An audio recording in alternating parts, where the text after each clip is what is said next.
ప్రతి ఒక్క ఆర్టిస్టు ముఖ్యంగా ఏ ఒక్క సమస్య వచ్చినా ఆర్ట్ వర్క్కు సంబంధించినవి ఇది నా సమస్య, మన సమస్య, మన అందరి ఆర్టిస్టుల సమస్య అని భావించి అందరూ ముందుకు రావాలి. ఆ విధంగా అందరూ స్పందించిన రోజునే మనము ఎటువంటి సమస్యనైనా ఛేదించగలము. ఈ విషయంలో అందరూ సహకరిస్తారని ఆశిస్తున్నాము. రెండవ విషయం ప్రభుత్వం ద్వారా ఆర్ట్కు సంబంధించిన వర్కులు న్యాయబద్ధంగా మన ఆర్టిస్టు కళాకారులకే రావాలి. అటువంటిది మధ్యన దళారులు దూరి మనకు రావాల్సిన వర్కులను గద్దల్లా ఎత్తుకుపోతున్నారు. ఈ దళారులకు అడ్డుకట్ట వేయకపోతే ముందు మన మనుగడ కష్టమవుతుంది. ఒక్కసారి ఆలోచన చేయండి, ఏ విధంగా మనం ఈ సమస్యను అధిగమించగలమో మీ అందరి సలహాలు, మార్గాలు, విధానాలు, అభిప్రాయాలు తెలియజేయవలసిందిగా మనవి. మూడవ ముఖ్య విషయం, మన ఆఫీసు మన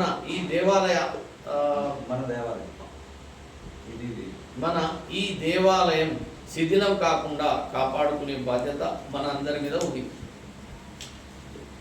ఇప్పటి వరకు ఎన్నో యూనియన్లు నిజంగానే పెట్టుకున్నారు, మారుతుర్రు, పోరాడుతుర్రు, అలసిపోతుర్రు, ఆగిపోతుర్రు. కానీ ముఖ్యంగా మన ఈ యూనియన్ 5 సంవత్సరాల నుండి ఇప్పుడు 8 సంవత్సరాల నుండి పోరాట పటిమతో ముందుకెళ్తున్నందుకు మన అసోసియేషన్ వాళ్ళకు నా హృదయపూర్వక ధన్యవాదాలు. యూనియన్ సభ్యులందరికీ, తోటి కళాకారులందరికీ నా హృదయపూర్వక ధన్యవాదాలు. ఈ విషయం ఎందుకు ప్రస్తావిస్తున్నామో ఇప్పటికీ మీకు అర్థమై ఉంటుంది. అడ్మిన్ గ్రూప్లో అద్దె గురించి ప్రస్తావిస్తే కానీ కొంతమంది మాత్రమే స్పందిస్తున్నారు. మీరు క్రమం తప్పకుండా ప్రతి నెల ఇచ్చే 200 రూపాయలతో ఆఫీస్ సమస్య తీర్పును, మిగతా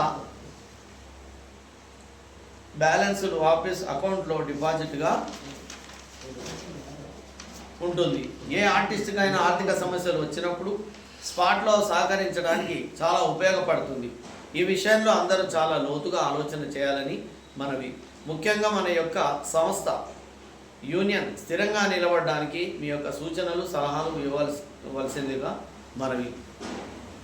అయితే ఒక్క మాటలో మనం ఆలోచన చేస్తే, మొన్న ఆయన ఏం సింగ్ పేరు రూప్ సింగ్ అనే విషయంలో కూడా మనం ఖచ్చితంగా అక్కడ వెళ్ళి అపార్ట్మెంట్ కన్స్ట్రక్షన్ బిల్డర్ల దగ్గర పోరాటం చేయడం జరిగింది.